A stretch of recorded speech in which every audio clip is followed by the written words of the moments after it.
Welcome to the Poisoner's Almanac. I am Adam. I'm Rebecca. How are you, my dear? Well, better than last week. So I still sound kind of funny, but I am no longer sick. I do not have the COVIDs anymore. The COVIDs. Yeah. You no longer have the black lung, Pop. No. Thank God. And it was milder than the last time I had it, thankfully. The first time I had it was rough. I'm like 2 months. Those 2 months were awful. It was literally 2 months. I would come home every day after work. Probably the second sickest I've ever been. I would come home every day after work, walk up the stairs, and see Becca sitting on the bed, covered in misery. It was awful. It was really, like, I would walk up there every day for, after like the third or fourth week, I'm like, hey, still miserable? Okay. It made all of the mental health stuff worse too.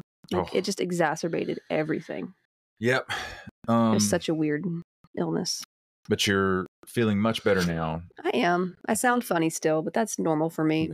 It takes some time for it to clear up 100%. You should take your nose off like a Mr. Potato Head and wash it. I should. I wish I could. Also, Labor Day weekend, I'm actually off today from work, and we're weekending so hard already. We are. And I'm normally have a pretty strict low carb diet. Today's a cheat day. I don't. I do what I want. That's right. But I also forget to eat. Right. It's completely different. I have my own issues. I actually didn't eat yesterday. That was really cute what you just did with your hair, by the way. Okay. Focus.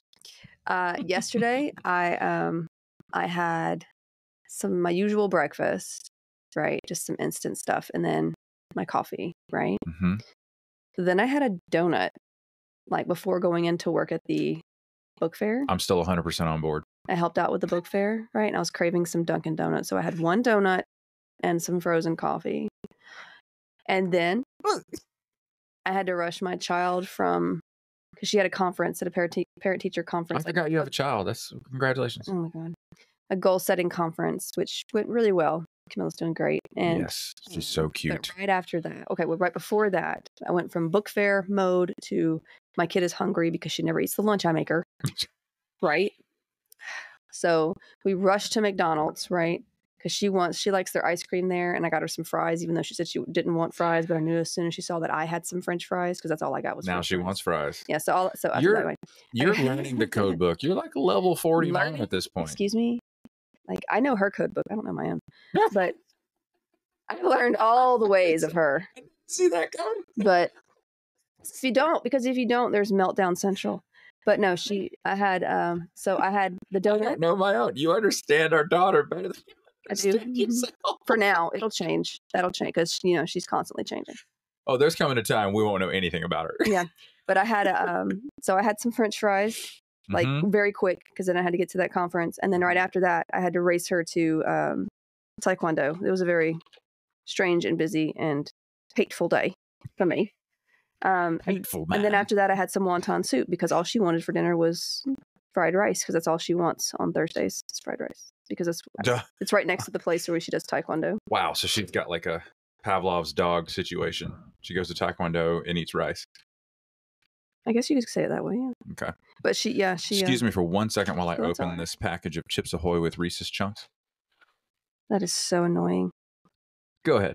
Anyway, I'll just be eating these. So yeah, my diet yesterday consisted of my usual breakfast, which was decent, a donut, plenty of coffee, some McDonald's French fries, and some wonton soup. I mean, that tracks. And then I was hungry last night, but I was too tired to go downstairs to make anything to eat. So I said it's going to have to wait. Anyway, enough about my diet. I'll do better. These are delicious. Maybe. I'm trying not to chew in the microphone, folks. Please forgive me. Yeah, I'm off of work today, and I realize my favorite thing about my job is not going. Isn't that everybody's favorite? Isn't that everybody who's 40 in America right now?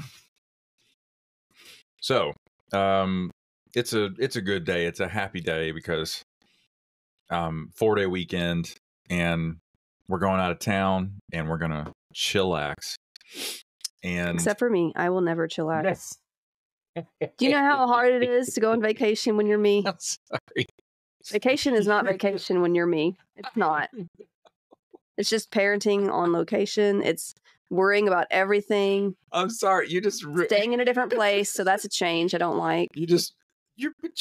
I enjoy it, but it takes me a day at least to get.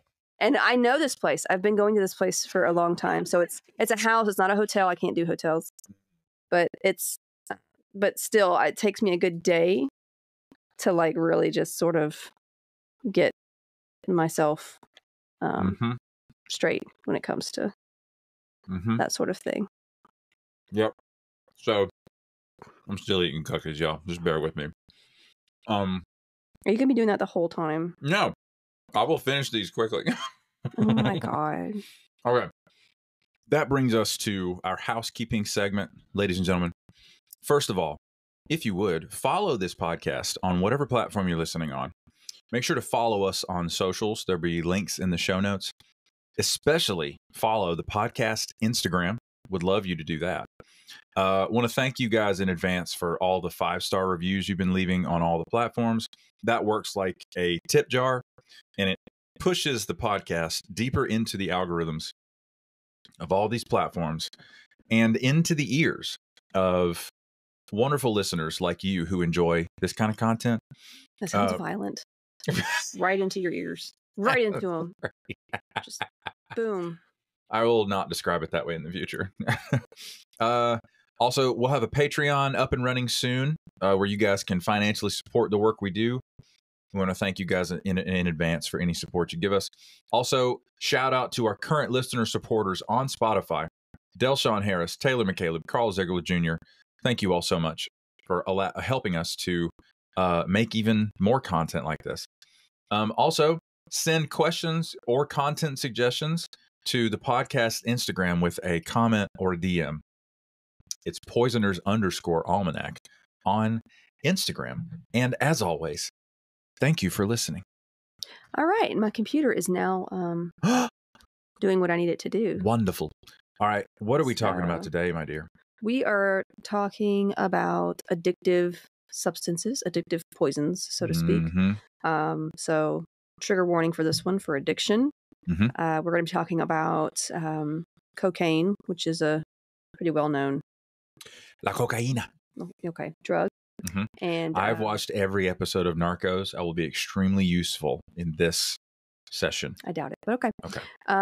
But it actually comes from the Coca plant, which we're going to talk about, and has a pretty long history itself. So I wanted to talk about it and like where it came from and what it does to the body and, well, to lives, because it's not pretty. But I also want to talk about a few other plant-based I call them poisons because of the effects they have on the body, whether it's short-term or long-term.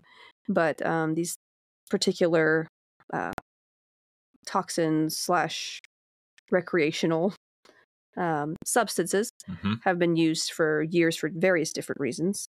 But we're going to talk about some of those, some that you may have heard of, some that you may not have heard of. And closer to the end, we're going to talk about nicotine. And I know we've probably got some smokers out there. My computer's being weird again. Speaking of smoking, I heard a hysterical story.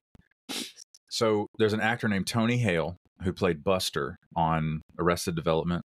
You remember that guy? Yeah. He's hilarious. He was they were still filming Arrested Development, and Tony and his wife were hanging out with Liza Minnelli, who guest starred on the show several times, right? And they were riding somewhere. She was riding in the back seat, like a 4-door car. And she immediately rolled down both back windows and started chain smoking in the back seat. Wow. And then she starts telling stories. It's like a small area too to be smoking. 100%. And then she started telling stories about just her life, and she ran, she came across this story about a show she did, a musical. There was a song involved. She immediately burst into song and starts singing Liza Minnelli in the back seat, chain smoking. Tony could not stop laughing because you can just imagine it's Liza Minnelli singing at the top of her lungs with both of your back windows down, just crushing lung darts the whole time. Lung darts. That's fun. It was a great mental picture. Definitely never heard of lung darts, but that's fun. Yeah, that's what crushing. Just lighting up a heater. It's gonna be the next like vape name or something. But yeah, so we are going to be talking about nicotine in the form of smoking, but also nicotine how it's been used criminally, because there are some cases. I want to discuss where pure nicotine has been used to bad effects. But along with, this isn't an attack on smokers or anything, just the facts about nicotine on the body. Just the facts, ma'am. And its history and its uses in medicine and in crime. So we all know by now that the use of tobacco products, whether that's smoking, dipping, etc., is bad for the health and can cause various cancers, as can alcohol use. Yes. So let's not forget that. Fun things are bad for you. I'm just kidding. So, and I'm actually leaving out alcohol in this particular episode, even though it can be an addictive substance, because I'm actually going to be doing a whole episode. I have a whole episode planned for ethanol, methanol, poison alcohol, prohibition, all that fun stuff. I'm so excited. I really want to put that all together. I'm so excited. And maybe I'll have a drink while I'm doing it. We actually, both will. We'll have Thank to do you. it at night because I'm not going to be a morning drinker. No, I'm totally fine being a morning drinker. We're going to have some, what is it? The Irish coffee with the whiskey. Yes. Do a little bit of that. Sounds like a great idea. That's Scottish, isn't it? Is it? Sounds like a great idea. There you go. That's a little better. No, fun fact about it just slipped my mind. That's what happens when you stay up until 1:30 in the morning. Hey, listen.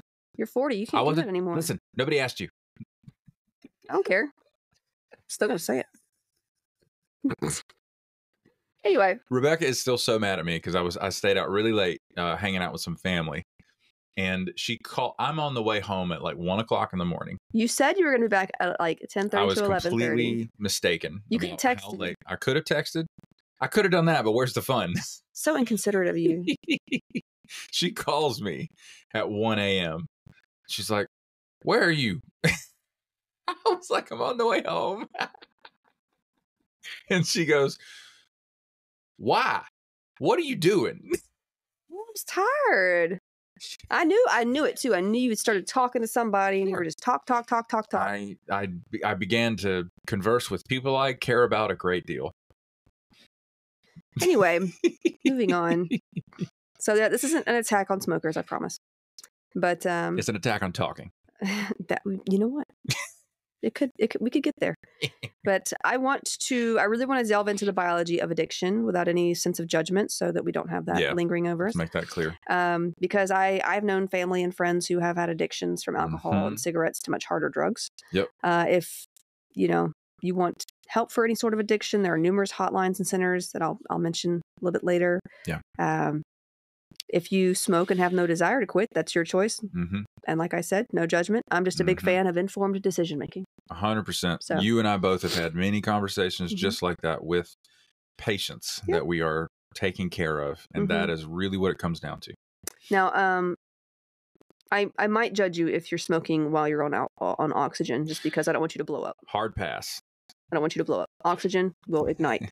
So don't do that. I award you no points, and may God have mercy on your soul. Anyway. Yeah. So that being said, let's do this. Leroy Jenkins. So cocaine. That's the perfect way to say that. I feel icky saying the word, and I know it's because it's like, just say la cocaína. Am I going to be in trouble for saying the word cocaine? La cocaína. Because it's such a it's just been this illegal drug for the longest time, and it's just been around for a long time. Patron. That was like methamphetamines and things like that. But I'm gonna slip into my. I feel like media wise, cocaine has been pretty huge because there, it was basically everywhere. Oh, it's the drug wars. That's what for a long time. That's how they started. Yeah, it was cocaine that really, and it's still a problem. definitely. So, yeah. But cocaine is a main alkaloid found in the leaves of the coca plant. Yes, like Coca-Cola, which we will get to momentarily. The plant itself is native to South America. Around 8,000 plus years ago, the plant, Erythroxylum gracilipes, was developed or cultivated into 4 different plants, all known as coca today. How long ago did you say? 8,000 plus years ago. Oh, wow. So there was like this one plant and they got cultivated. Now it's like 4 different species, but basically the same. So there must be like product. some form of recorded history of that plant being. Oh, yeah. Oh, wow. Yeah. Okay. So even then, it was used as a recreational stimulant, as well as in native medicine and religious rites, especially among indigenous peoples around the Andes and western Amazon areas. Okay. So all 4 plants in the family Erythroxylaceae are what we are talking about. I probably said that wrong. Erythroxylacea.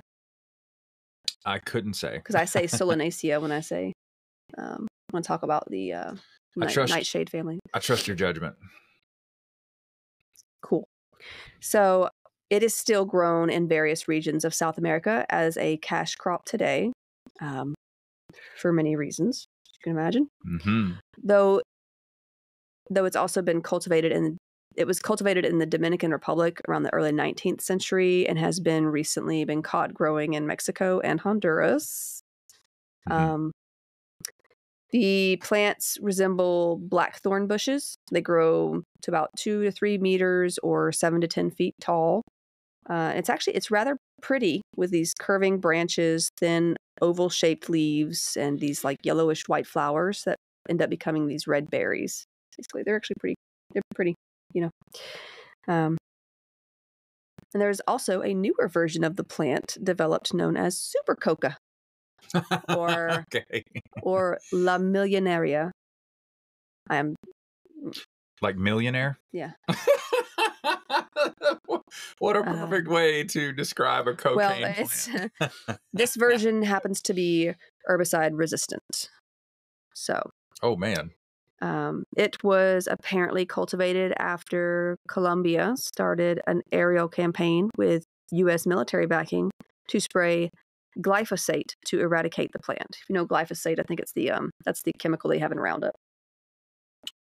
Wow. Yeah. So this was the Colombian government and the U.S. government collaborating. Yeah, to kill a lot of plant. U.S. money went into this too. So it's funny but not funny because like they just were like, we're just gonna make one that isn't affected by that. So, bro, listen, that is hysterical. Listen, that means that all of the gatekeepers in the drug trade hired like botanists, maybe botanist. I don't know. Or they got to be experimented. Like, I mean, that's just hysterical. Can you imagine just like a Pablo Escobar type just calling you? I mean, and you work at the local university. I mean, in those places, if you have the money and the influence, they got the money, and like, yeah, it's hysterical. When did they develop this? This would have been relatively recently. So, what a flex, dude. So yeah, but even about glyphosate, it's interesting they use glyphosate because it's got some well, maybe we should say that for a different episode, but glyphosate is kind of controversial because there's some people who think that it can cause cancer or lymphoma. I don't. By some people, you mean like scientists? Well, actually, we don't have enough. We don't have enough evidence. Oh, it's not for sure. Support yet. It feels like an Agent Orange situation. Yeah, it feels like it probably does cause something because it's one of those kind of chemicals. And there have been studies done, but some of those studies have been found to be faulty. I don't know by what grounds. But that's wild. When I looked it up, it seemed very controversial. Okay. Now it could, maybe it's big glyphosate trying to like, no, don't take our not big glyphosate money-making chemical. So I don't know. They're probably doing. I'm sure they're doing more studies on it, and hopefully they're honest. Anyway, as I said, though, this genetically modified version is not affected by this herbicide and is actually better off for it as it kills the weeds around it. So it kind of makes space for it. Now, this Plan Colombia, as it was called, cost billions of dollars to put into place. So there's that. Wow.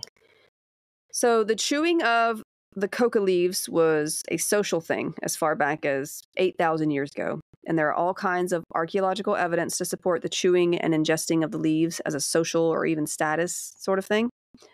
It was found in 6th century AD era mummies, like in their mouths. Like they would just put it in their mouths after, Oh, wow. For a burial ceremony kind of thing. It's kind of like, oh, here, take some of this to the afterlife, I guess. Like it was really important to them. There's also pots that were entombed that contained coca leaves in them. So like they had pots in their tombs with them. Also pottery art often depicted people with it in their cheeks, like retaining some of it in their cheeks, kind of like a dip or whatever, or it being chewed. Also golden representations of coca plants and tools to help with the handling of the leaves. Like, you know how we have today, we have like our own little avocado cutters and all kinds of stuff. They had their own little coca leaf, utensils, I guess. Okay. So, but yeah, and these were like made of gold and they were special to them. So it's, there's been a lot of that found. Chewing of the leaves causes a euphoric effect as well as it inhibits fatigue and pain. So now at one point during the Inca period, during the Incan Empire, the plant was believed to have divine origins and was more of a noble/wealthy thing when recreational. This honestly never ends well for the higher classes, though, in a sort of karmic way. When you look back at other things like this, like sugar, for instance, sugar was expensive throughout the world for a long time. It was brought to England around like the 11th century, and it remained something only wealthy people could really afford much of, sugar. Like, they would just have these things of sugar sitting on their table. Just a pile of sugar. Pile of sugar, basically. Or it would be like a rock. Not really a rock, but like a block. Sort of. Like it was more hardened in nature, so you could just scrape it off, I think. Wow. Yeah, but it was also a cause of tooth abscesses, which actually killed quite a few people back in the day. Because they didn't exactly have a lot of... Yeah, dental medicine was not. I mean, there was some, but it wasn't advanced. And I don't think there was no microbiology, so they couldn't understand. Yeah, I don't think they understood that the sugar at that time was basically killing their teeth and thus killing them. So anyway. I'm glad to be alive today. As you eat your cookies. In moderation, my dear. At least you brush your teeth, right? That's true. So no fun. Anyway, back to cocaine. Which is okay. It's interesting that it's interesting. That's my favorite thing I've heard you say today. It's interesting to think though, because I've heard of studies where like mice were given cocaine and then they were also given sugar, and when given the option, they would still choose the sugar over the cocaine. And so, like, there are some studies that suggest that sugar is actually more addictive than cocaine. I believe that. So anyway, it was a big deal religiously for the Incans, and this was even reported by the meddling Spaniards who basically came to enslave them. It is believed that the chewing of coca leaves was common among laborers and soldiers, as it would help them work harder and for longer periods of time. And like the Spaniards who came and enslaved these peoples, at first they tried to get rid of the practice of chewing the leaves because, it was like, I guess they determined it was heathen behavior or whatever. Sure. Because enslaving people isn't heathen behavior. I don't know. No, not at all. Whatever. But then they found out like, oh, well, if we let our slaves have this stuff, they work better. So they were like, never mind, you can have it. Priorities, man. Anyway. People are weird. Yes. The later Andean peoples chewed the leaves as well, and the practice spread. Now, religiously, the coca plant has been thought of as divine, like I said. It's also been used in sacrificial and burial ceremonies. It's been seen as an offering of choice to the mountains, known as Apis, the sun, Inti, and earth, Pachamama, I think. They have been used before prayer in shamanic rituals and were even read for divination like tea leaves. And all I can see is like the Harry Potter You're gonna scene. suffer, But you're going to be happy about it because you're high on cocaine. He's got the grim. Anyway. Now, medicinally, coca was used to help with fatigue, as you can imagine, as well as with pain, such as headaches, wounds, broken bones, and childbirth. It was also used in, is it trepanning?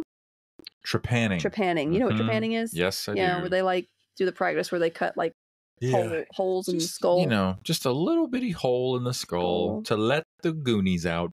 That's an interesting practice we'll have to look up and maybe talk about later too. But I remember seeing a show where this lady did it before going out to dinner with some friends. She just took a drill and she drilled a hole in her skull and then she wrapped it up and was like, this is going to help with my migraines. And I'm like, what if it gets infected?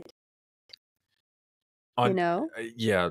On one hand, there is, you know, migraine medications dilate blood vessels in the brain. That's the I mean, yeah, and I think they had this idea of maybe it releases pressure, but if you don't already have high intracranial pressure, then that's not what's causing. Exactly. Yeah. It may feel like that. Something tells me she's not a fellowship trained, board certified neurosurgeon. So oh no, she's not. She was just a just a lady. Yeah, and it was I was like watching like.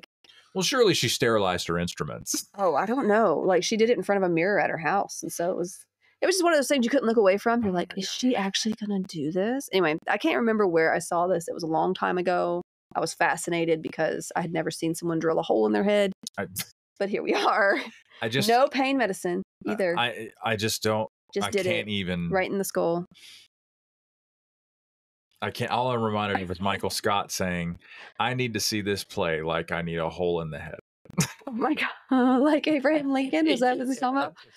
Oh, rip. Okay. Anyway. Oh. It was also used for altitude sickness, nosebleeds, because it's a vasoconstrictor. Cocaine. Is it really? Oh, I thought it would be a dilator. No. Oh. Constrict, because this is where you're going to have your heart problems, strokes, and things like that too. I forgot about that part. Okay.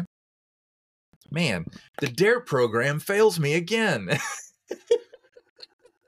You went to Harlem, right? I did. Yeah. I keep thinking you went to some like wacko, like, no, I don't know. I went to a public school, yeah. Yeah. I went to a public school for 3 years. Private school or wacko. No, please judge them, babe. Judge them. Let's alienate. No. We're here now. We've known some crazy ones, though. You know we've known some crazy ones. Of course. Okay. I've heard some stories. Yeah. Anyway. But yeah. Drug Abuse Resistance Education Program. DARE. I remember DARE. If you know, you know. We had the t-shirts. Yes. They were so excited in 5th grade to share all these drug facts with us. And we were like, what is that? I was like, is this too soon? I feel like we're not supposed to. Whatever happened to Smokey the Bear? Like, we went from Smokey the Bear to DARE. How do you go from Smokey the Bear, don't set forests on fire, to 60652, and now it's like, you're doing drugs now. I'm like, no, I'm not. That was Scruff McGruff, Chicago, Illinois, 60652. Sorry. You're right. Yeah. Okay. That was Scruff McGruff. What was I thinking of? Smokey the Bear. I'm sorry. Yeah. Smokey the Bear. Only you can prevent forest fires. Yeah. But we went from him really quick to like, it was guess what, kids? Don't snort cocaine. And we're just like, what is snorting and what is cocaine? Yeah. I'm so confused. 10. What is, and I this is your brain on dope. Like I grew up in church too. Like I would never conceive. It was hysterical. Well, I mean, like it's important information. It just felt like a strange time. Like you're teaching all these kids about drugs. But this is like the mid 90s. Yeah. And so by that point, the federal government is trying to do something. And I get it. No, I get it. It's like, but I feel like maybe there were better ways of going about it. Like, maybe. Yeah. Because like, I don't, and you know, I know times have changed. Oh, sure. But like, we were 5th graders. And I feel like we were still watching like freaking Power Rangers. Yeah. And it's like, and like, even those shows had like those, like, at the end of them, they're like, hey, kids, don't. Did you ever see like the old, oh my gosh, like the old cartoons? Oh, okay. No, the old cartoons. I once saw a cartoon. It was Popeye the Sailor Man. Yes. And I loved Popeye the Sailor Man. I'm not sure why, but I just loved it. I did too. It was great. And he would eat the spinach, and get stronger. That's right. But he also smoked a pipe.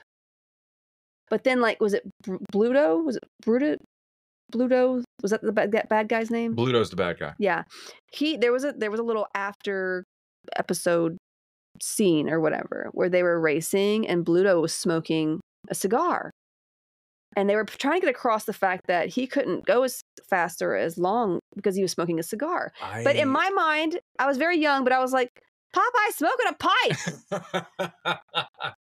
He's doing this Anyway, so I feel like there was a lot of there's also no consistency. Strange kind of communication. Yeah. That we grew up in. But oh man. Anyway. Well, this has been great already. Should get back to this. Okay, where was I? Cocaine. Just real quick, one more thing about the DARE program. The police officer that ended up finishing ours, teaching us, taking us all the way through, she stood up to speak to all the kids that she had taught over, that school year. And she was really nice. And she kind of started to tear up and cry toward the end. And immediately I was like, what have you seen? What's happening out there? Are you okay? And she was thinking about all the just ridiculously horrible situations that cops usually see. Yeah. And I had, again, I'm 10. I don't know that she wrestled a man to the ground in an alley the night before. And this, boys and girls, is PTSD. They're just going to start talking. Why is she so sad? Yeah. Look. You know who else was sad? Who? Smokey. Okay. Smokey the Bear. Okay.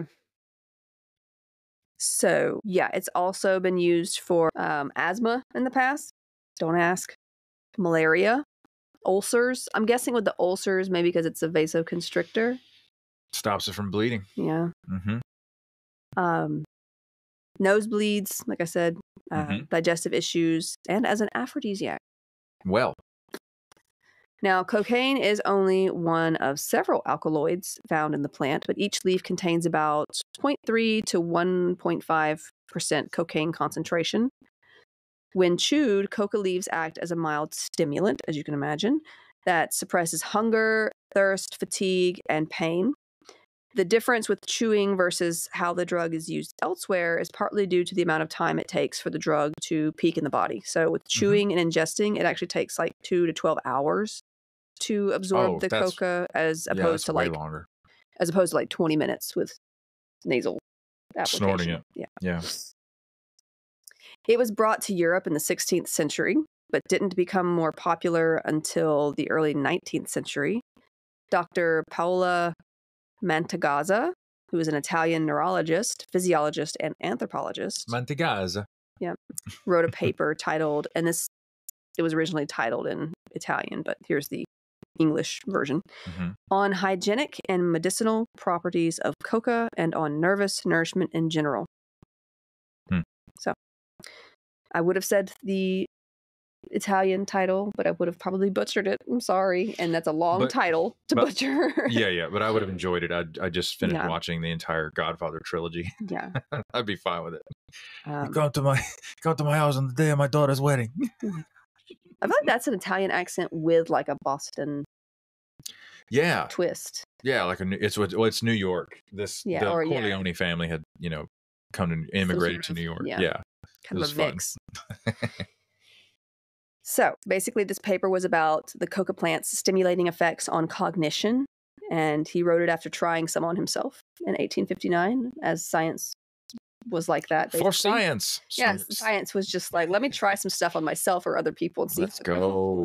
Back in the day. We'll get this past the institutional review board. Honestly, I should just do an episode of when rights came in for people who were being tested on stuff. And, there's a whole thing where you have now people have rights and you can't just test things on people. God love us. So, people thought that babies couldn't feel anything. So they used to do surgery on babies all the time without any anesthesia. Oh, God. They just didn't think they could feel until a certain age. Okay. Crazy. Back to cocaine. Crazy. Now, it was in 1860 that cocaine was isolated from the coca plant and named such by Albert Niemann at the University of Göttingen in Germany. Mm-hmm. It apparently made his tongue numb. So there's that little detail. It made my tongue Numenfreud. Is that even a word? I just made that. He's making German words. Nine. So coca began being used in tonics and medicines, as well as being sold in coca wines. Perfektenschlag. One such wine was Vin Mariani. It was a combination of Bordeaux wine and coca leaf extract. I feel like that's a good time in a bottle, is what I'm hearing. So that was basically promoted as good for restoring health and vitality. So there's that. There was also, of course, Coca-Cola, which was founded by an American pharmacist named John Stith Pemberton. It was first made using cocaine with a sugary syrup and sold at racially segregated soda fountains in 1886. Yeah. Yeah. Racism. Oh, time. man. How horrible. So only certain people could have it. Gosh. Not cool. Are you saying like only the only Caucasians can actually have it? Only they could go in. Wow. Racially segregated. Yeah. So literally they just didn't even sell it to minorities. Right. It's insane. So later in 1899, it was bottled and sold to everyone. Cocaine was removed from Coca-Cola in 1903. Aww. Austrian ophthalmologist Karl Kohler experimented with it as an anesthetic for cataract surgeries. Apparently, there was no anesthetic for this procedure at the time because like ether and chloroform and the like would just cause vomiting, which isn't really great for those delicate surgeries for the eyes. They were removing cataracts in 1899? With no anesthesia. Bro. Also, yeah. Sigmund Freud, Siggy, experimented with it and wrote on it in 1884. He would be addicted to the substance for years to come. He would really struggle with that. Oh my God. Oh yeah, he struggled big time. Was he an addict while he wrote most of his famous could have been, because I think he got into it in his 20s. So no wonder he came up with the stuff he did. I mean, he's an interesting fella. Still the father of what, psychology or psychoanalysis. Yeah, psychoanalysis. Yeah, except that none of his theories are testable. You can't. It's just a guy who decided to try something for the first time. Yeah, I don't know. Cocaine could easily be bought around this time at drugstores, saloons, and even via mail order in various forms. It is still hysterical to me to see the labels from packaging that just says cocaine on the front. That's hysterical to me. I love that. There were cocaine toothache drops for adults and kids. Cocaine cold and cough syrups for adults and kids. It could be snorted, injected, used in cigarettes or inhalants, etc. It was common in media as well, as seen in one of my all-time favorite detective mysteries, The Sign of Four. Oh. This is a Sherlock Holmes story, of course. Of course. I've been obsessed with all things Sherlock Holmes. 100%. She's a Sherlock Holmes snob, and she will come at you if you dare challenge her.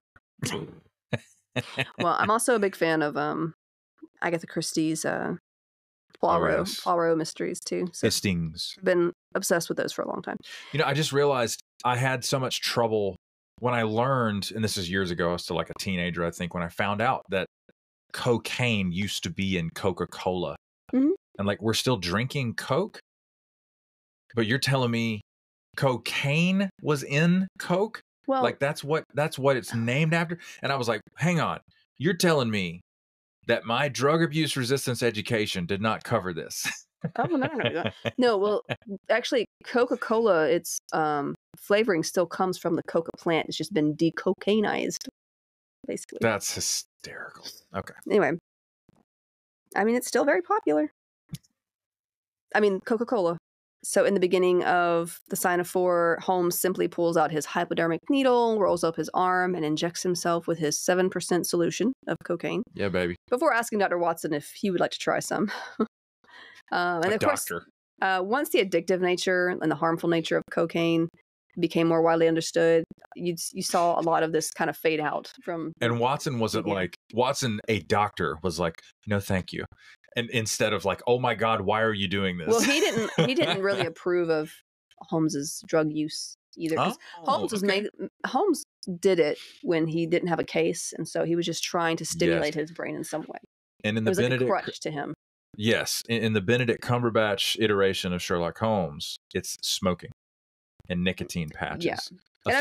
Three patch Holmes, problem. Yeah, and Holmes, he smoked a Meerschaum pipe and stuff, but back then, I mean, everybody smoked with no. Oh, for sure. There was no like, oh, this is bad for you kind of thing. So, of course, there was none of that for anything that they used. I mean, they had wallpaper made with arsenic, for goodness sake. So we've covered that on this podcast. Yes. So like, share, and subscribe. You gotta love like the 19th century and like. Man, you talking about raw dogging it, baby. Industrial Revolution plus no regulation. Before, of course, but like just a lot of things you read about what's common in the 19th century, even the early 20th century, though, is pretty rough. Man, it makes for good podcast content. But yeah, so this addictive nature of cocaine became more widely understood in the early 20th century, and these products were made illegal everywhere but in parts of South America. So even today in South America, the country promotes the health benefits of the coca leaf in its original form, such as in teas and even toothpastes, like for dental stuff. There's even a coca museum in Bolivia somewhere.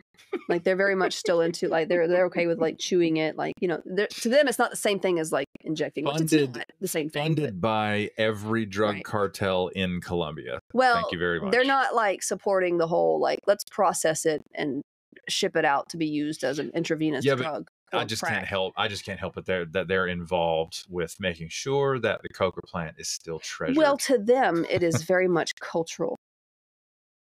That's true. Yeah, I can see that. It was very much cultural, and we're talking about 8,000 years, and people still use it. I think in a religious sort of setting too. Interesting. So to them, it is something different. Yeah. So now bags of coca for chewing are actually sold by street vendors, and you can find coca teas as well as coca granola bars, liquors, drinks, I'm immediately in. Cookies, and candies in some stores. All you had to say was granola bars. The Coca-Cola we drink here today, like I said, it contains like a decocainized extract of the coca leaves. But there is a relatively new drink in Bolivia called Coca-Cola with 2 L's that is all natural in the coca leaf area. It's not made by the same brand. It's okay. They changed like it's 2 L's. It's 2 L's. It's kind of Coca-Cola. Cola. Cola. Now, the drug cocaine is made in labs where it is extracted from the coca leaves and undergoes some chemical processing before, being sold illegally. Ask your local drug lord. 90% of this is produced in Colombia. And they also, like, when I say chemical processing, sometimes they add in things. Sometimes they add in harmless things, but sometimes they add in things like fentanyl and other things that can just really escalate the bad effects. And are you familiar with a rapper named Killer Mike? Yeah, you ever heard of that guy? I've heard of the name. I was listening to a podcast with him, and he said he's married, and he's talked about how at some point he and his wife wanted to travel to Colombia and be like, he was like, I mean, if we go to Colombia, if we're going to the source, we're doing cocaine. What? What? It was the funniest thing. So, okay, let's see. In more recent history, 20th century and onwards, the drug was rampant and its harmful effects were well known by this point. President William Taft called the drug public enemy number 1, and the Harrison's Narcotic Act in 1914 was one of America's first attempts at drug legislation, especially now that we knew more about certain drugs and their effects on crime and health. This act outlawed the use and sale of coca and opium products. It was widely feared It was a widely feared illegal drug by this point, by the 20s as well. And drug laws such as the Harrison's Narcotic Act did help to rein in the problem a bit, but the problem would surge again in the 60s, 70s, and 80s. Mm-hmm. Cocaine is listed as a Schedule II controlled substance, according to the Controlled Substances Act, put into effect in 1971, mind you, for having a high potential for abuse. It's also had some medicinal uses in the past, but there's been like newer therapies that have basically replaced those. So in the 1980s, crack cocaine became more popular. This is the crystallized form that people would smoke using pipes. Crack cocaine induces a more intense high and is more addictive than other forms. Usage of the drug surged in the 80s. There were about 5.8 million users of the stuff.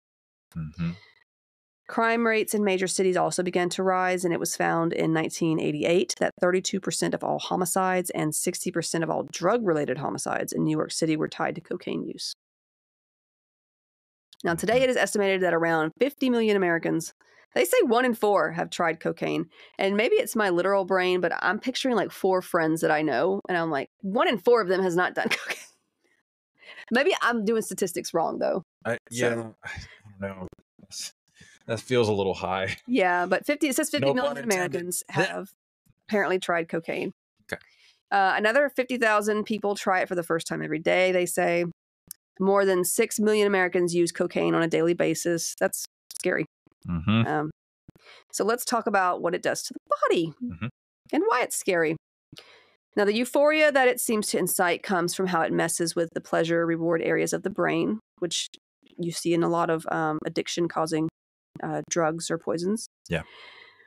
This causes a rush of dopamine lasting anywhere from minutes to an hour, depending on how much is consumed. Now, this rush is followed by a crash that is just as intense, causing exhaustion and depression, often for days after. Intravenous and smoking of the drug allows it to reach the brain in seconds.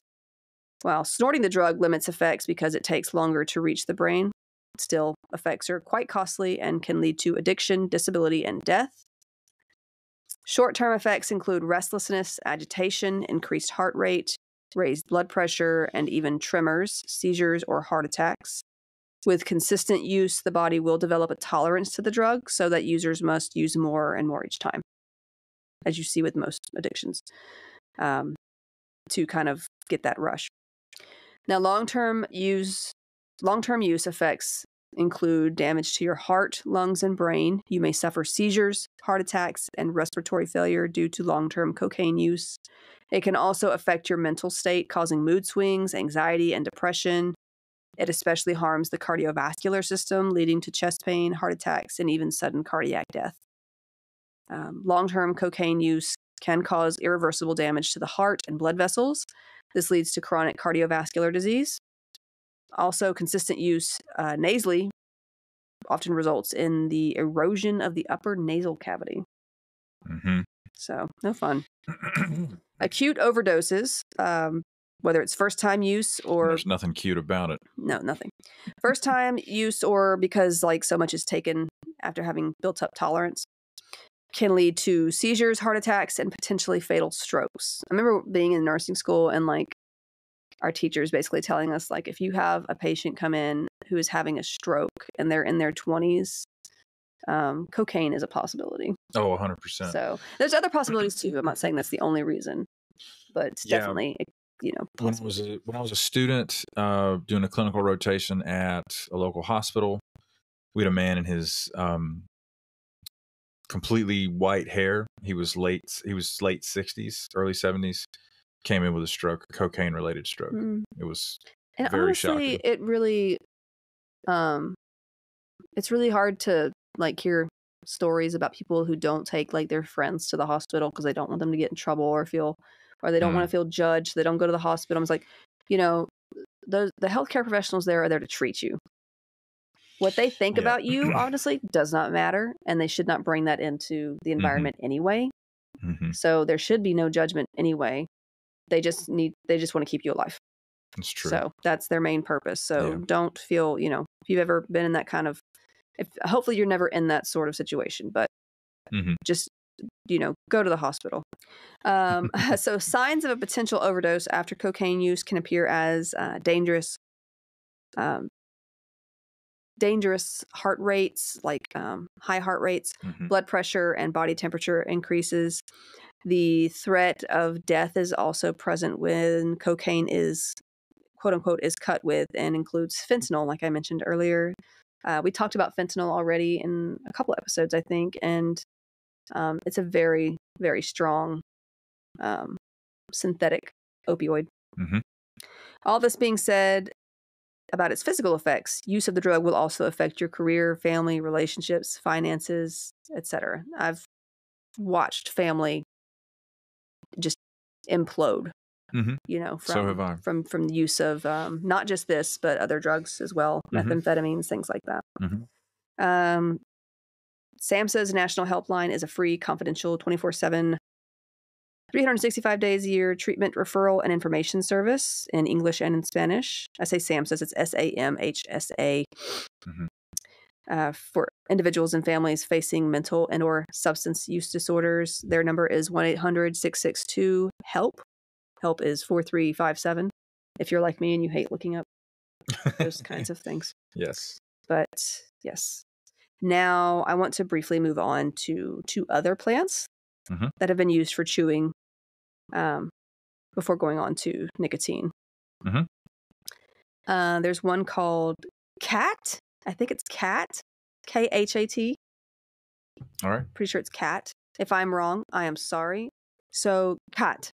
Catha edulis is a flowering shrub that grows in Ethiopia and Kenya, as it loves the full sun and the higher temperatures there. It grows slowly up to 1 to 5 meters. That's 3 to 16 feet about.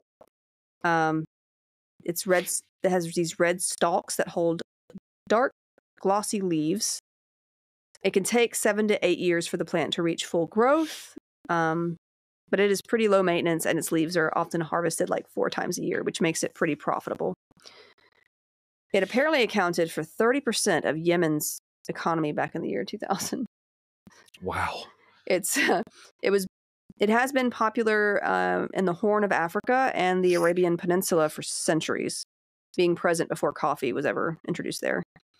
And like coca, the leaves are chewed or put into the mouth at the cheeks for its stimulating effects. It is considered to be mildly to moderately psychologically addictive. I've heard it's not as addictive as, say, cocaine or even tobacco and alcohol can be. It's mainly used in the regions that I mentioned, but it's also found its way to other areas, including South Africa, Australia, New Zealand, Amsterdam, England, Wales, Italy, Canada, and in the U.S. In fact, in some major cities in the U.S., you can find them being sold in various African or Middle Eastern markets. Here in America, the alkaloid cathinone found in the Khat plant is listed as a Schedule I controlled substance, and the plant itself is banned in certain states. Its use is essentially banned in America. So it is mainly a social drug where it is used in parts of Africa and the Middle East, mainly that Red Sea area. And some Muslim Sufis have used it in the past to enhance spiritual encounters. So it's been used for religious purposes as well. Okay. Its use has been written about for centuries. The first documented description of Khat was written in around the 11th century by Iranian scientist al-Biruni. I believe that's how you say his name. It was even mentioned later by Charles Dickens in 1856. Which, I like some of his works, but I've heard he's kind of a jerk, was kind of a jerk. It is mainly and traditionally chewed by men and is still done widely in some places that I've already mentioned. In Yemen, it is estimated that 60 to 90% of males and 35% of females use Khat daily. It is also estimated that on average, about 17% of their income there is spent on Khat. Okay. So I said before that it's chewed for its stimulating effects. It produces amphetamine-like effects, including euphoria, hyperactivity, excessive talking, and friendliness. That's why I guess it's used for social, Just why are you looking at me when you say excessive talking and friendliness? Increased confidence and alertness, constipation, high blood pressure, elevated heart rate, suppressed appetite, manic episodes, dilated pupils, a lot of different effects that this causes. Now, effects of chewing khat also include grandiose delusions, paranoia, nightmares, and hallucinations. Chronic khat abuse can result in violence and suicidal depression. So that's not fun. Khat can also cause a brown staining of the teeth. Insomnia, exhaustion, and gastric disorders. There's also an increase risk of heart attacks, strokes, and oral cancer with chronic use. There's another one called Iboga. Tabernanthe Iboga. I probably butchered that, but Iboga is a flowering shrub reaching about 6 feet tall in the forests of Africa's west coast. Its flowers are small and can be pink, white, or yellow. These are followed by elongated orange fruits that look kind of like habanero peppers growing off of it. Okay. Now, the roots contain multiple alkaloids, including ibogaine. Ibogaine? I think it's ibogaine. How do you spell it? Ibogaine. Okay, yeah. Ibogaine. The roots can cause a numbness or anesthetic effect on contact. And this plant and its uses were first mentioned in the 19th century. It was said to be used by hunters and warriors then as a stimulant to stay alert and vigilant. It has also been used in tribal rituals among those practicing Bwiti. This is in West Africa, areas like Gabon, the Republic of Congo, and Cameroon. It is used in high doses by initiates, to induce a near-death-like experience, which does not sound fun. In high doses, the poison can indeed cause vivid hallucinations and visions. It is used in lower doses, however, for dances and celebratory practices. And it's used in like the same way, so like chewing. In 1962, an American teenager, Howard and Lots-of, that's his name, Lots-of. Lots of what? I knew you were going to say something about his last name. Lots-of. He tried it out with the attempt of, getting high. Instead, he claimed it actually cured his addiction to heroin, which was his usual drug of choice. He had some of his friends try it as well, and it had similar effects on them. And he would later obtain patents for ibogaine-based alternative drugs to help cure others with addictions. You're joking. With reportedly varying effects, though. Okay. Now, either way, it is classified as a Schedule I controlled substance in America and is not approved for medical use by the FDA.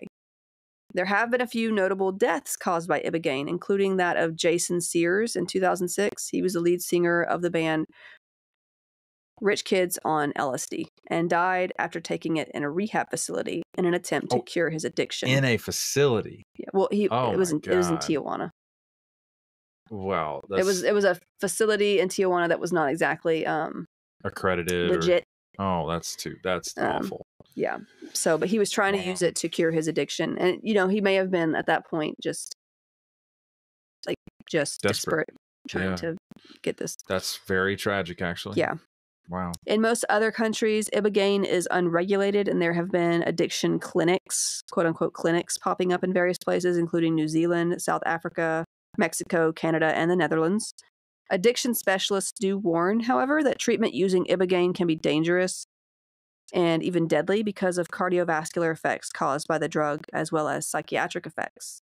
Adverse effects of Iboga or ibogaine also include nausea, vomiting, hallucinations, tremors, headaches, manic episodes, insomnia, irritability, delusions, aggressive behavior, and suicidal thoughts.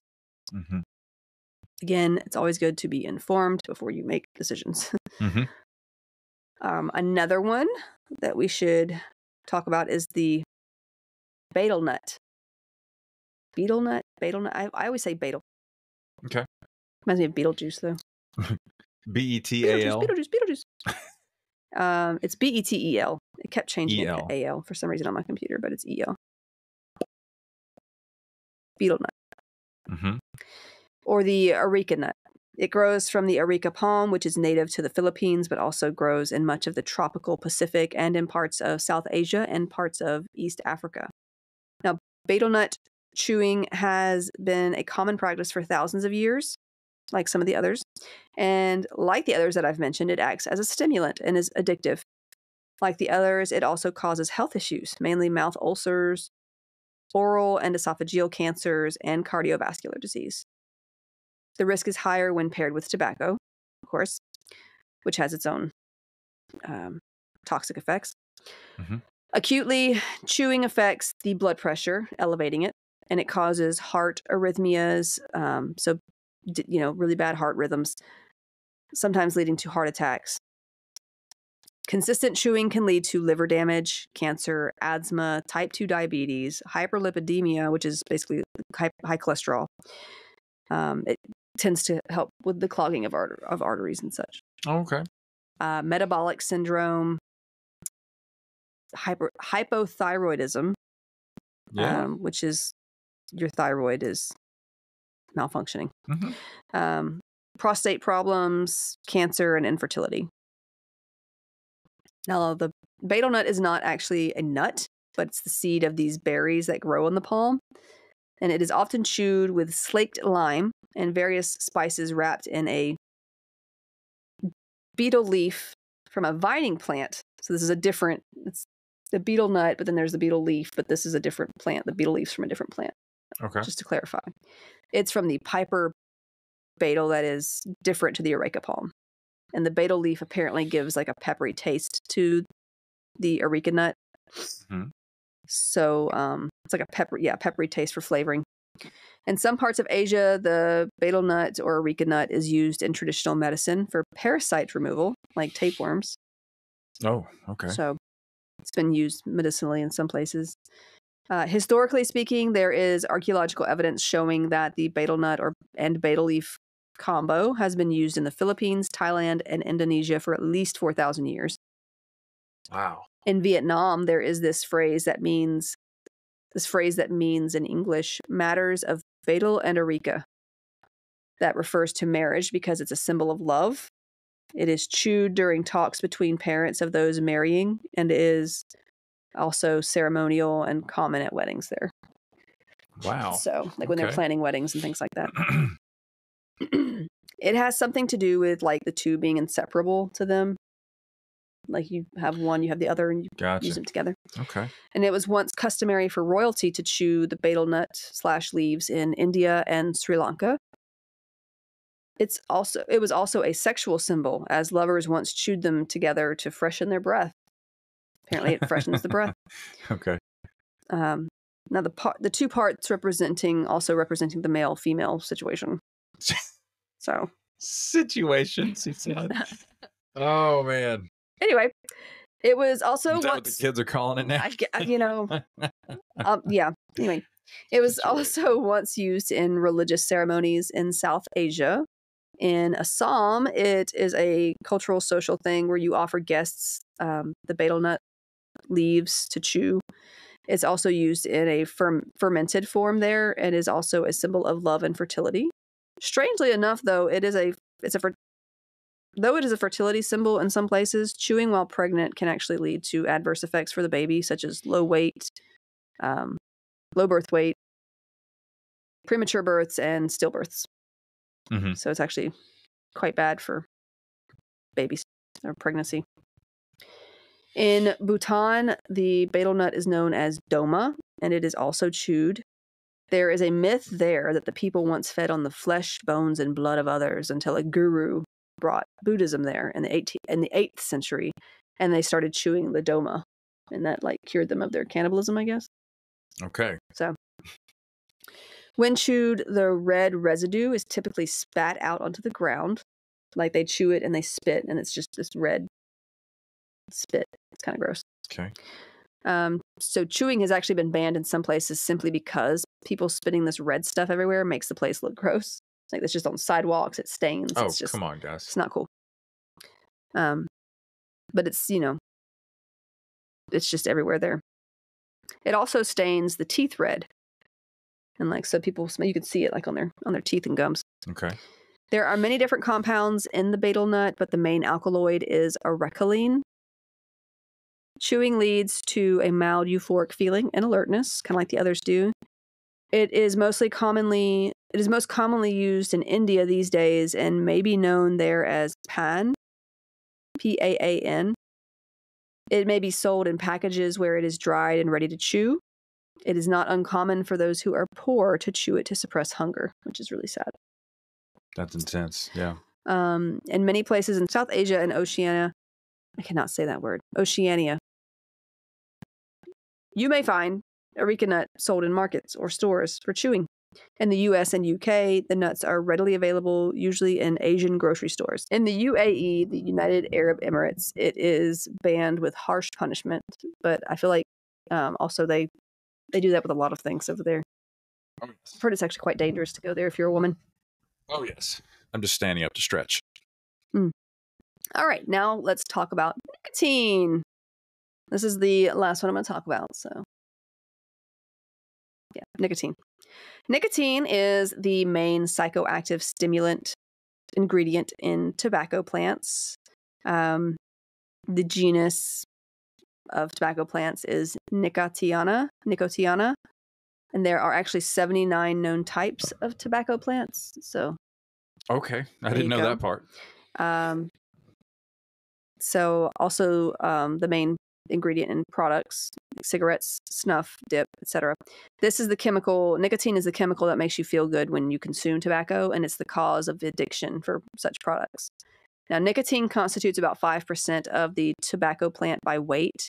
It is also found in lower concentrations in some other plants of the nightshade family, because tobacco is a part of the nightshade family. Solanaceae. That I did not know. Yeah, tobacco Wow. is part of the nightshade Okay. family. And we've talked about nightshades. We plants. have. Fun fact, the name nicotine comes from the genus name Nicotiana, which was named after French ambassador to Portugal, Jean Nicot, after he sent samples to the court of Catherine de' Medici, who we'll also talk about eventually, for use as a medicine in 1559. It was seen as medicinal, basically, in the 16th century. So, okay. Since tobacco has a long history, since at least 1400 BC, its use is similar to the other drugs that we've already discussed: social, cultural, even religious uses. Smoking cigarettes delivers nicotine to the brain within seconds, making it more addictive and harder to quit. The nicotine chemically alters neurological processes by stopping the breakdown of dopamine in the prefrontal cortex. So this neurotransmitter basically sticks around, lowering the perception of pain and stress. Oh, that's how that works. Mm-hmm. Oh, it makes dopamine hang around longer. Yes, which sounds great. Fascinating. Which sounds great until you have all the other issues coming from the tobacco itself. Mm-hmm. Now, as we've mentioned with addiction in general, it comes about when a chemical or fulfillment, because we're talking about physical and psychological addiction, messes with the pleasure or reward centers of the brain, and dopamine is a big part of this. So essentially, you become dependent on the substance or experience to have that dopamine, and as tolerance builds, you need more and more to meet the need. When it is taken away, there are withdrawal symptoms that kind of push you back into the addiction. So it's very, very difficult. Addiction is a very complex matter, and those who are suffering with addiction really just need help with dealing with it because it's very complex. Wow. Okay.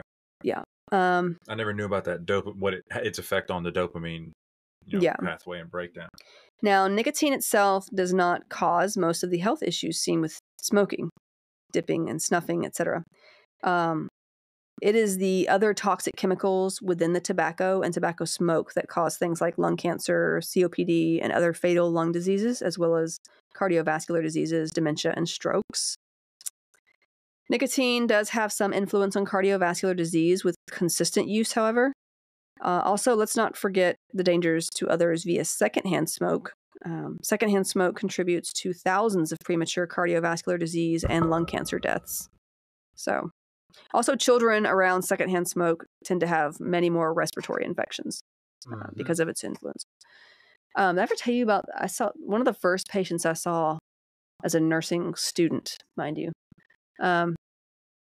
was this lady, and it was, I'll never forget this case. She had been a smoker for most of her life, And I'm not sure what the situation was with, her lungs or respiratory issues, but she had this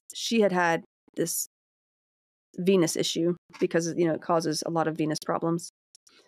And she had to have her legs amputated at the knee, basically. Uh-huh. And I cannot remember if it was below or above because the wound was that bad. Oh, wow. It had gotten infected, and it was one of the worst infections I've ever seen in my life. It was gangrenous. Oh, no. It was very painful for her for dressing changes, and they had to be done often, and there was only so much you could do for the pain. Was she actually healing awful. at all? It was awful. I was only there for a few days. I hope she is in a better place now, but yeah. And by that I mean her wounds have healed, but I don't mean but yeah, it was rough. You could smell the infection. Oh no, it was horrible, and all of that. And I remember thinking because I'd always known smoking causes issues with your lungs and your heart, but that's just one complication I just had not thought about at that point. So right, she was a lifelong insane. Smoker. Yeah, the circulatory issues that come from smoking are just as bad as the respiratory. And I've had family who've had issues. Like one of my aunts actually had to have an amputation because of lifelong smoking and her venous issues. Basically, she was not getting blood to her feet anymore. She was a cancer patient at the same time too, right? Yeah, she ended up with cancer that spread to her brain, and she ended up passing not too long after that. But it was pretty awful. Yeah. And anyway, so, and my grandfather actually had COPD and CHF pretty bad. He had quit 30 years prior to that diagnosis, but he still ended up with a good chunk of issues from it. So the nicotine is really what gets you hooked on it. The tobacco smoke causes the most issues, like the chemicals that are in the tobacco itself. It works together. Yeah. Because remember, it is part of the nightshade family. There's also other chemicals involved as well. You're also breathing out carbon monoxide with, when you're smoking, because the combustion of those materials is releasing some pretty toxic chemicals. Right. Let's see. Now, nicotine replacement therapies, such as gums, patches, and lozenges, they help tobacco users quit by giving them small amounts of nicotine to help with the addiction while removing the dangerous chemicals in tobacco. So over time, you can overcome the addiction by using less and less nicotine, so your body is able to sort of balance out that dopamine itself.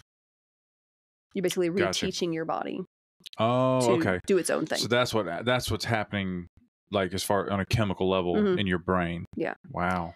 Because if your body's getting it from somewhere else, it's going to be like, well, I don't have to do that anymore. Right. Right. So, anyway, outside of smoking, pure concentrated nicotine can be fatal.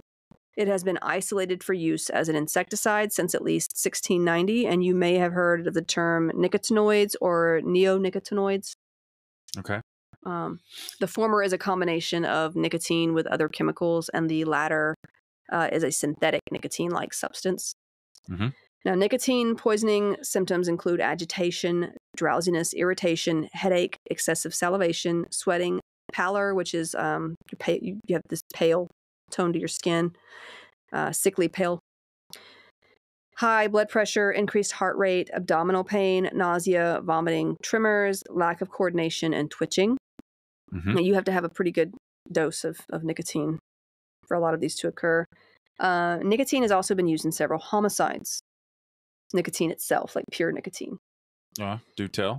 Its first use in murder occurred in 1851, well, reported in 1851, in Belgium when Count Hippolyte Count Hippolyte Vissart de Beaucarme, this Belgian dude, right, and his wife, the Countess de Beaucarme, murdered her brother Gustave Foignes.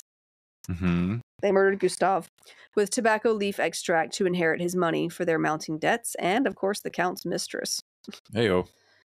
Gustave did not have the best health already, and the Count and Countess had even tried getting a doctor to tell them how long it might be before he died naturally, because they really wanted his money. And the last straw for them, I guess, was when Gustave was telling them that he was going to be getting married which would ruin their chances of getting his inheritance. Because if he married, he would have heirs. His sister and brother-in-law would get nothing after his death. Mm-hmm. So the Count distilled some nicotine from tobacco leaves, and they invited him to dinner. Now, they basically told everybody to get out of the dining room, like all the servants, like, leave us alone. Then they ended up holding the poor guy down, as was proven by the multiple contusions. And I think a servant heard him cry out for help at one point. And they forced the nicotine down his throat, basically. Okay. The Countess had the dining room cleaned and even had some of her husband's clothes burned after this. It was thought at the time that no test could detect nicotine in a postmortem, but a Belgian chemist named Jean Stas was like, bet, and he took on the challenge and he created one. Now, these tests later confirmed that poor Gustav had pure nicotine in his system and that it had been the cause of his death. The Countess was acquitted because she claimed she had been under duress. Okay. Wow. While the Count was convicted and sentenced to death, he was executed via guillotine July 19th, 1851, in front of a crowd. Gross. Of course. Gross. It's always in front of a That's crowd. gross to me. There was a Hungarian serial killer named Erzsébet Pap. I wonder if that's their word for Elizabeth. Erzsébet. Maybe so. Who poisoned at least 4 people between 1957 and 1958 using nicotine in a brandy bottle. The victims included a 5-year-old she apparently experimented her poison on. Oh, God. Her pregnant best friend, who she had been spreading rumors about. Okay. Her late husband, who had been abusive, and her sister, who had been made the family heir because their parents apparently disapproved of Erzsébet's relationship with a Romani man. Okay. Anyway, she had also attempted to kill another former abusive husband, but that attempt failed. She was caught after she accidentally left her brandy bottle on a shelf, and the shopkeeper sold it. Its contents made 2 people sick, but they survived, and when the incident was investigated, the bottle was found to have lethal amounts of nicotine in it. Those who had died mysteriously around her were also exhumed and tested and found to have been poisoned. Mm-hmm. She was arrested and eventually confessed. She was sentenced to life imprisonment, but it was changed to death by the Hungarian Supreme Court, and she was executed January 23rd, 1962. Wow. Yeah. Now, nicotine as a poison is not always efficient because it's hard to hide its bitter taste. One would need to ingest a good bit of the stuff. Also, if given slowly over time, there's going to be symptoms like abdominal pain, nausea, sweating. So they tend, to have that. So, and in some poisoning cases, it's been given intravenously, although that's kind of hard to do if someone's awake and it's like, hey, why are you sticking me with this? Sure. Now, in one case in Pennsylvania in 2010, Morgan Marie Mendel tried to kill her husband, Kevin, with a nicotine-laced Snapple. Not cool. Not cool, Morgan. A nicotine waste what? Snapple. Snapple? Like the drink. Oof. This method failed, so she had an accomplice bludgeon him to death with a shovel instead. Sorry. She just beat him to death instead. Oh, talk about plan B. I'll tell you what. And of course she was caught. Anyway. I mean, obviously we're not laughing at him. It's just a stupid. She was caught with the shovel. She's just not a very smart oh man. person. In another case in 1994 in California, the victim, Linda Curry, did die of nicotine poisoning, but she had been hospitalized at least 2 times of some mysterious illness before her death. Mm-hmm. So it wasn't an easy poisoning. Mm-hmm. In the end, her husband, Paul, who had been on the show Jeopardy in 1989, by the way, just a little fact. Paul from Jeopardy, yeah. Oh my God. I have no idea. Well, he apparently used sleeping pills to sedate her and then injected her with nicotine, like right behind the ear. I guess he thought that maybe if he did it there, it would go unnoticed. Okay. At one point during... I thought it was kind of a clever idea, actually. Okay. You were like, okay, idiot. Yeah, like as if like we're not looking everywhere, like as healthcare professionals to find. You're the world's best. Toe assessment. You're the world's best amateur medical examiner. I support you. Anyway. So at one point during one of those hospitalizations, a nurse also found a needle puncture in the IV tubing used for Linda. Yeah, okay. We're pretty sure that he caused that. It's another stupid thing to do because it's going to leak on the ground. Well, also, like if any air gets in there, it's going to beep. And like there's, I don't know. That. It's anyway. and you're going to note, I mean, it's not hard to notice. This was after he urged her to put all of their finances in his name and also get this $1 million life insurance policy and all that. Big red flags. Also, when interviewed, one of his previous 2 wives accused him of poisoning her when they were together. Okay. Now, it's believed that Paul was putting nicotine in his wife's salad dressing over time, and when that was not working the way he wanted it to, he gave her the sleeping pills and then injected her with nicotine behind the ear, which ultimately killed her. Linda was not a smoker at all, and they found 50 to 100 times more nicotine in her system than would be in an actual smoker. Yeah. So he was found guilty of murder, even though he kept saying, "Oh, I don't think it was nicotine that killed her. I think this is, you know, they just don't know how to like diagnose her with anything." And shut up, Paul. Like, shut up. You killed him. He was found guilty of murder and insurance fraud in September of 2014. He's found guilty of being an idiot. That too, and sentenced to life in prison without parole. There we go. Now, a more recent crime involving nicotine occurred in 2017 when a 22-year-old Korean man killed his wife, 19 years old, when they were on their honeymoon in Japan. She was brought to the hospital in cardiac arrest, respiratory arrest. Yeah. I don't have names, and I don't have names for any of these people. I think over there it's they keep things like that private and stuff. Oh. So. Oh, interesting. Okay. Yeah, she was brought to the hospital. She was already in cardiac respiratory arrest and had she had injection marks on like both her arms. There was a syringe and a bottle of e-liquid. Just break up with her, bro. Well, you don't have to. He literally got with her to do this so that he could get money. There was money motivation. Okay. Mm-hmm. So there was a syringe and a bottle of e-liquid, which is used for like in e-cigarettes and vape pens. Yes. You know. Okay. They found that in the bathroom. After her death, they found a blood nicotine concentration of 3,109 nanograms per mil. A typical cigarette will put about 10 to 20 nanograms per mil into the bloodstream. Dude apparently had a diary, and police found it contained plans to murder for the life insurance payout worth like $140,000 US. Okay. There's so many. I don't know. You know, we want them to say stupid. That's fair. I don't know. Anyway, he had apparently tried to poison a former girlfriend 2 years earlier by putting concentrated nicotine in her drink. She refused to drink it all, of course, though, because of the funny taste. Now, alongside murder, there have been increases of deaths by suicide and accidental deaths using e-liquid. Like I said, that's for like the vaping. That's the vaping liquids and stuff. Nicotine can also absorb through the skin if spilled, and it can actually make you sick that way. Oh, so okay. It's nothing to really, trifle with. But yeah, that's nicotine. That's nicotine, cocaine, and Khat. Other various stimulants. Khat. Is that how you pronounce that? Khat. Well, like it's funny because like in some languages, it's like there's certain like consonants put together, but then like they make a whole different consonant sound. Mm-hmm. And it's like it's a V sound. It looks nothing like a V. There's no V in there. Totally. So like W's are V's in German. So anytime I see something in a different language, I'm like, oh, I hope I don't butcher this. Right. Anyway. Okay. Well, I guess it's done. Did you? I didn't do anything. Did Pages just crash? No, I think it wants me to do this, and it's probably still over here.